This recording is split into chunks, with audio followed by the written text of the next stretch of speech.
It is April 3rd, 1943, and the rain falls on the cobbled streets of occupied Lyons. A British agent crouches in the doorway of a printing works, her gloved fingers working methodically at a padlock securing the service entrance.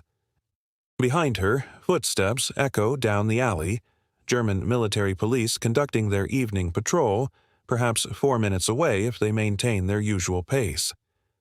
She possesses no key. She has no explosives, no cutting tools that might alert the entire district to her presence. Instead, from her coat pocket, she produces a small, elegant device no longer than a fountain pen.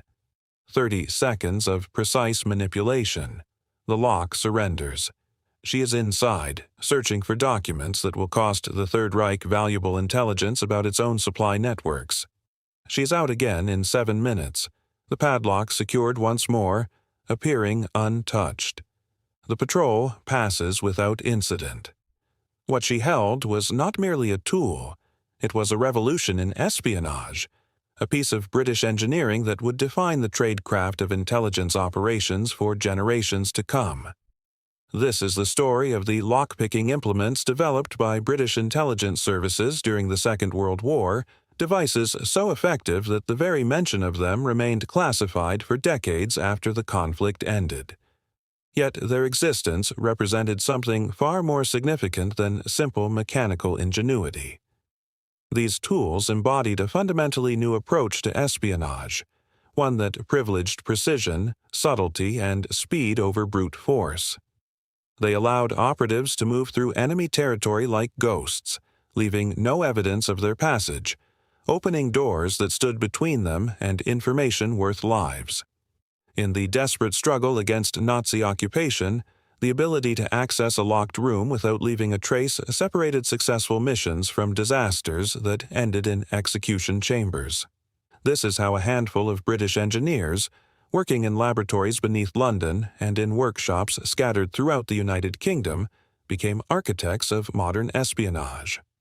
The problem they faced was brutal in its simplicity. Across occupied Europe, British agents needed to enter buildings where they had no legitimate access. Nazi administrative offices, military installations, safe houses used by collaborators. The existing methods were crude and catastrophic in their implications. You could pick locks using traditional implements, files, tension tools, improvised wires, but these required training that took months, tools that were bulky and suspicious to carry, and time that spies simply did not possess. A hasty break-in might take 20 minutes. A German patrol arrived every 15. Explosives could breach doors, but the sound would alert every soldier within 300 meters. Bribery required corrupt officials, a scarce commodity in totalitarian systems. Forgery of keys was possible but desperately slow, requiring careful observation and multiple failed attempts. The resistance movement supplied by Britain needed tools that worked quickly, silently, reliably, in the hands of people who had received only cursory training. They needed something that did not exist. Meanwhile, the cost of failure was catastrophic. Between 1941 and 1944, the British lost more agents to capture and execution than at any other point in the war. Not all of these losses stemmed from inability to access buildings. German intelligence networks were formidable in their own right, but significant numbers of operations failed precisely because agents could not gain entry swiftly enough. A saboteur who could not reach a target rapidly became a saboteur who was captured before attempting anything. An intelligence operative who spent 10 minutes breaking into a filing room was an intelligence operative exposed to discovery. The numbers, though often classified, suggest that improved entry methods might have added years to the operational lifespan of dozens of agents. In an intelligence war measured in lives and broken codes, such increments could alter the course of battles. The solution emerged not from a single inventor but from a collaborative effort centered around the Special Operations Executive, the British Sabotage and Subversion Organization headquartered at 64 Baker Street in London. Within the technical divisions of SOE, a section dedicated to weaponry and tools housed some of Britain's cleverest mechanical engineers. These men, many of them recruited directly from the lockpicking trade itself, understood that traditional lockpicking relied on tactile sensitivity and the operator's ability to read minute vibrations transmitted through mechanical tools. The human hand possessed extraordinary refinement for this task, but the human hand could not work as quickly as circumstances demanded.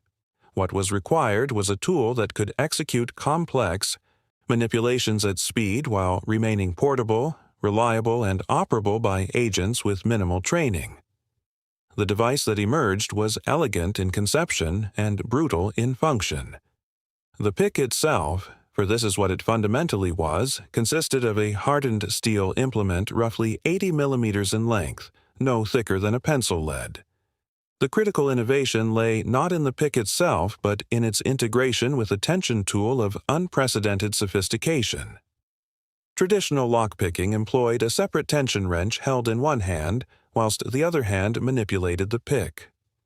The British designers created what later became known as a rake pick system, where the tension element and the manipulation element operated in concert, sometimes integrated into a single tool. The tool applied calibrated tension to the lock cylinder, whilst the pick executed a rapid, raking motion through the lock's pin stacks. The motion mimicked, but vastly accelerated, the natural binding of pins against the cylinder walls. In perhaps 30 to 60 seconds, a trained operative could defeat many common locks. The manufacturing of these tools occurred at several facilities across Britain, with major production centered in Birmingham, where gunsmiths and tool manufacturers retooled their equipment for precision work rather more delicate than ammunition production. The steel required hardening to extraordinary specifications. The picks had to maintain their edge through repeated use against brass and steel without themselves deforming or fracturing. Each tool was individually finished by hand, requiring craftspeople with backgrounds in locksmithing or precision engineering. Production numbers remain classified even today, but estimates from declassified SOE reports suggest several thousand examples were manufactured during the war years, with continued production extending well into the post-war period. Yet the tool alone was insufficient. SOE's technical division recognized that even the most elegant implement required skilled operators. Between 1942 and 1944, the organization established training facilities where recruited agents underwent intensive instruction in lock-picking. These were not casual lessons. Trainees spent weeks learning the mechanics of pin-tumbler locks, cylinder locks, lever locks, and the variations that existed across continental Europe. They trained on deliberately assembled locks of varying difficulty, progressing from simple examples to sophisticated security mechanisms found in government offices. The training emphasized speed, developing the muscle memory and tactile sensitivity necessary to work rapidly even under conditions of stress. Former police lock inspectors were recruited to teach these courses, men who had spent careers understanding the vulnerabilities of locking mechanisms. They knew which locks presented genuine challenges and which could be defeated in seconds by anyone with a decent tool and basic understanding. If you are finding this interesting, a quick subscribe helps more than you know. Now, the technical and human elements aligned to create something remarkable. But how were these tools actually deployed, and what impact did they achieve? Operational use of the picks spread rapidly through SOE's network of continental operations. By mid-1943, agents operating across France, Belgium, the Netherlands, and eventually within Germany itself carried these implements as standard equipment. Resistance groups trained by SOE adopted the tools and techniques, incorporating them into their sabotage and intelligence-gathering operations. One documented example comes from a French resistance network operating near Amiens in early 1944, where agents needed to access German quartermaster records detailing supply movement toward the Normandy coast. The target was an administrative building staffed during daylight but locked and guarded only by routine patrols at night. An agent entered through an unsecured window and reached a filing room protected by a substantial brass lock, the type that would have defeated rough forcing in anything under 5 minutes. Using techniques honed in Baker Street, the operative defeated the lock in 40 seconds. 30 minutes later, the intelligence was photographed and dispatched to London. Within another week, that information contributed to RAF targeting decisions that devastated German transport capacity precisely when the Allies most needed to disrupt enemy logistics. Other operations, whilst less thoroughly documented, suggest a consistent pattern. Agents tasked with photographing documents, planting explosives in precise locations, or sabotaging equipment needed speed and silence above all else. The pick gave them both. A door unlocked without apparent disturbance meant the enemy might not realize an intruder had ever been present. Such ignorance bought time, sometimes hours, occasionally days, before discovery. These increments, multiplied across dozens of missions, accumulated into real strategic advantage. Psychological impact on enemy forces was considerable as well. German security officers discovered locked doors unsealed and entered without explosion or visible damage. The psychological effect was profound. The enemy had no way of knowing how long their security had been compromised, what documents had been photographed, what damage had been done. This uncertainty created pressure on security services to change procedures, consolidate sensitive materials, increase patrols. Resources were diverted to security concerns, resources unavailable for military operations. When compared with German attempts to develop similar capability, the British tool revealed genuine superiority. The Germans possessed their own lock-picking traditions, particularly within Kriminalpolizei, criminal investigation police, and military intelligence. However, German tools and techniques remained firmly wedded to the assumption that operators would be highly trained specialists with significant time to work. German lockpicking sets were more comprehensive and in some ways more versatile, but they were also bulkier, requiring a leather case and multiple implements. They demanded greater expertise and more time.